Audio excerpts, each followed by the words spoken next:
Hey guys, what is up? My name is PandaMaster, and welcome to my spoiler-free review of One Night in Miami. So, I definitely wanted to watch this movie as soon as I heard about it because, for one, Regina King, I've absolutely admired her work over the years. She's a really, really amazing actress, and this is her directorial debut, and so I'm really excited about that. It premiered all the way back in, it says it premiered in September in Venice, but I feel like it was earlier than that.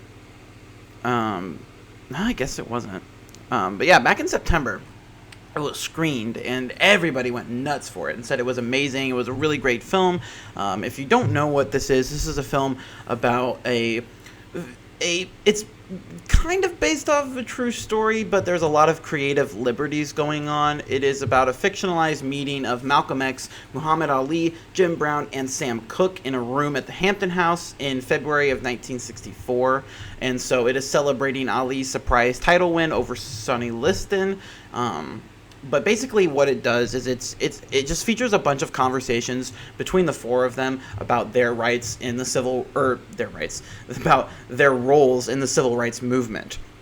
And so it's a really, really powerful film. And so, yeah, it got rave reviews once it was shown at the Venice Film Festival. And it was actually the first for an African-American female director. And then it was released in limited theaters by Amazon Studios in Christmas, and then it premiered finally on Prime Video January 15th, so it's available now to watch if you have Amazon Prime, and I highly, highly suggest that you do, because this is a really, really great film. And what a lot of people have been saying is that, this, like, everything said in this film, all of the discussions being had are perfectly applicable to today's time, and I completely agree with that, because probably one of the biggest conflicts, I guess I should say, in the film is Malcolm X speaking with Sam Cooke.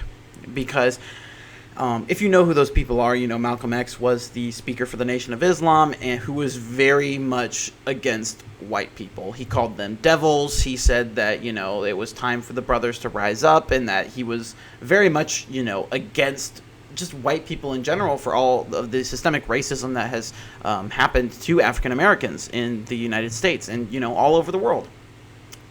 Whereas Sam Cooke, most of his music was, at least he was accused by Malcolm X of pandering to the white community in order to become successful.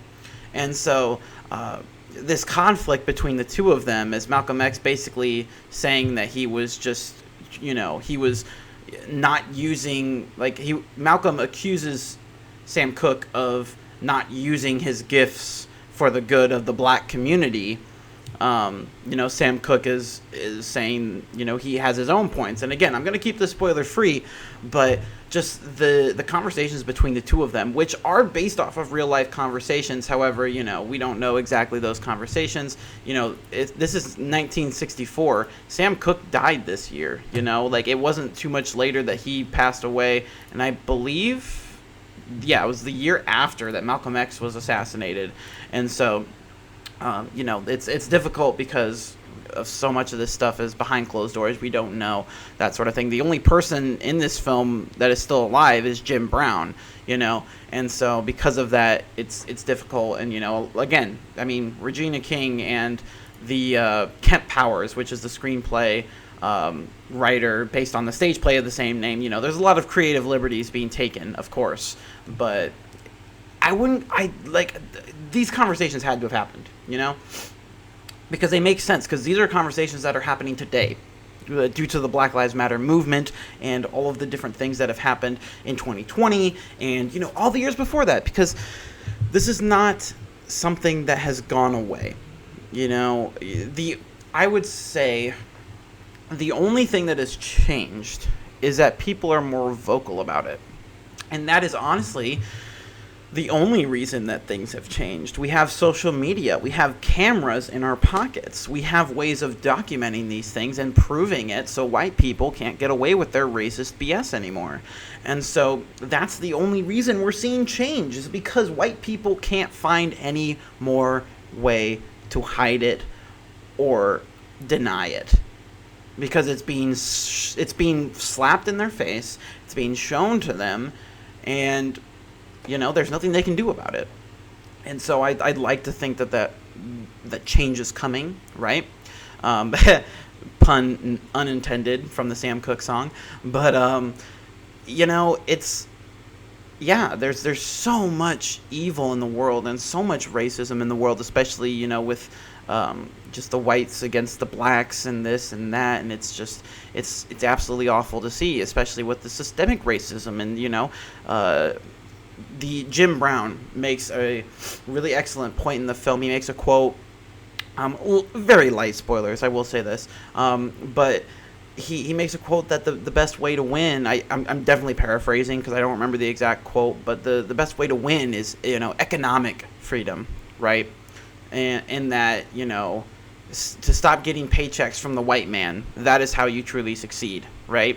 Because there's so many black people that they work, they might be successful, but ultimately their paychecks are still coming from white people.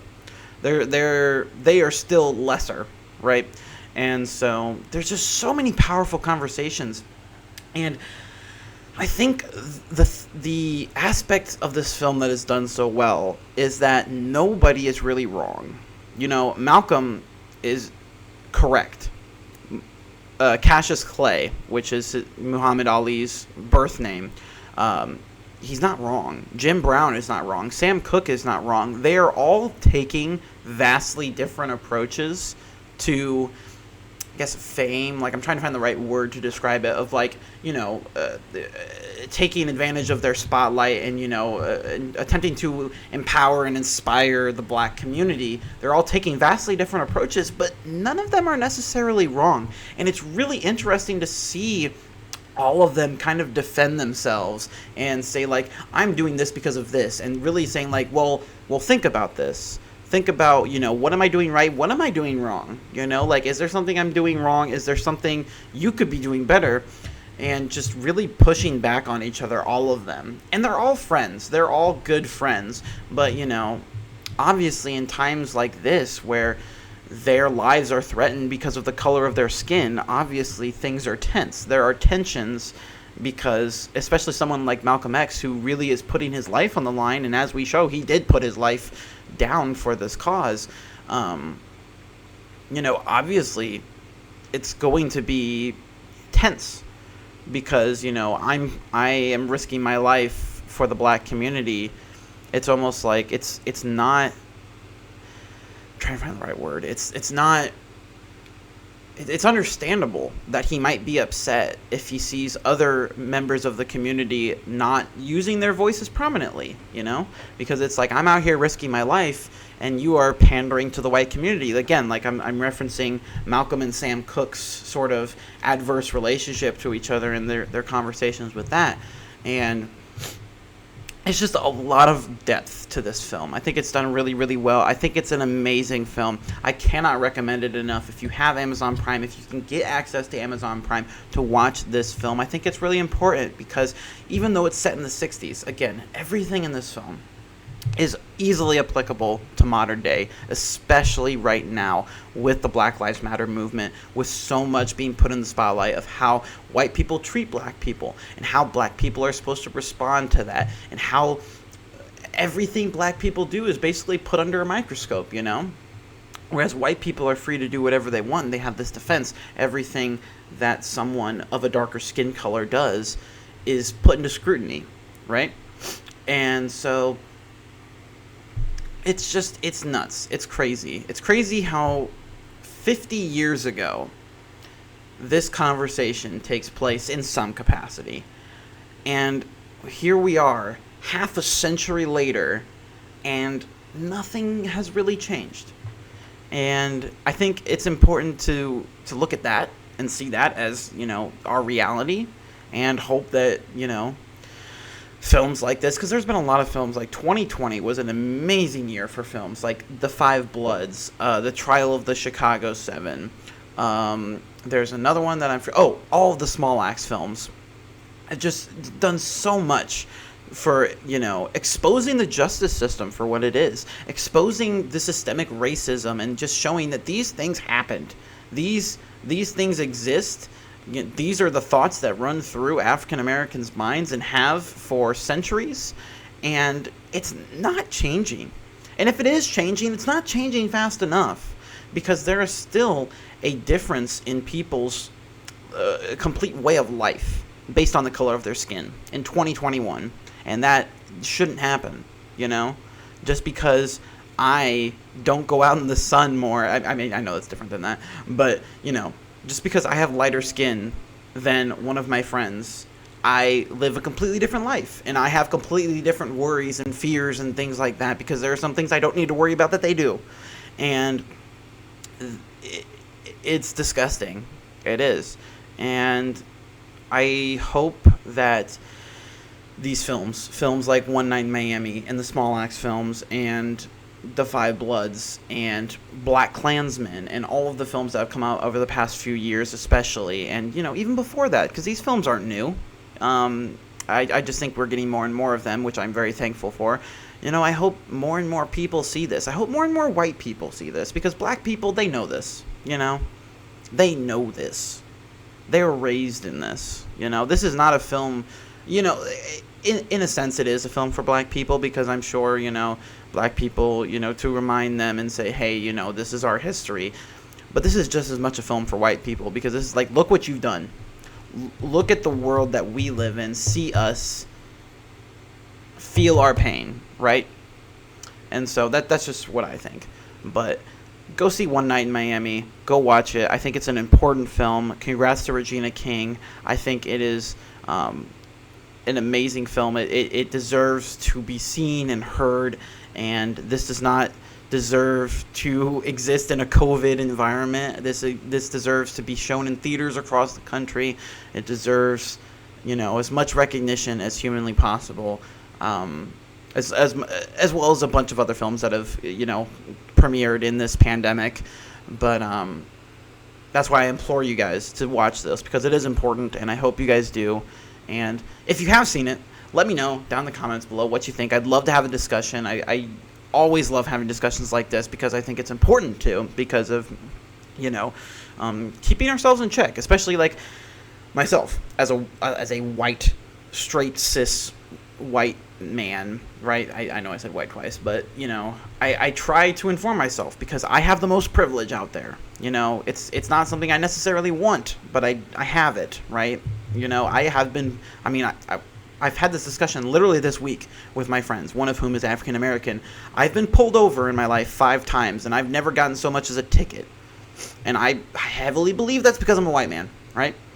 It's been for various things, like speeding or, you know, tail light out or this or that, and I've had absolutely no trouble, because the police officer was a white man, I was a white man, and, you know, that's not how it works for other races, and that is 100% fact, you know? And so I try to keep myself informed, and I try to watch films like this, and I implore other people that are watching that are white or have more privilege, you know, to inform yourself of things like this, because these are things that happen. These are things that people face, and it's important that we know about this, because then we can make a stand. You know, we need for there to be accountability, because otherwise things will not change. And, you know, I'm tired of seeing my friends live in fear because of the color of their skin or their sexuality or something that they cannot change, because it's not their fault, because it's not a bad thing. And, you know, I hope that things can change. I really hope they do. So, again, let me know down in the comments below. Let's have a discussion about this film, about literally anything, any of this stuff. I know this is some powerful things, and so I'd love to, you know, discuss it, you know, if you're willing. But like if you like this video, subscribe if you want to see more, and I will see you guys next time for whatever it is I'm doing. All right? See ya.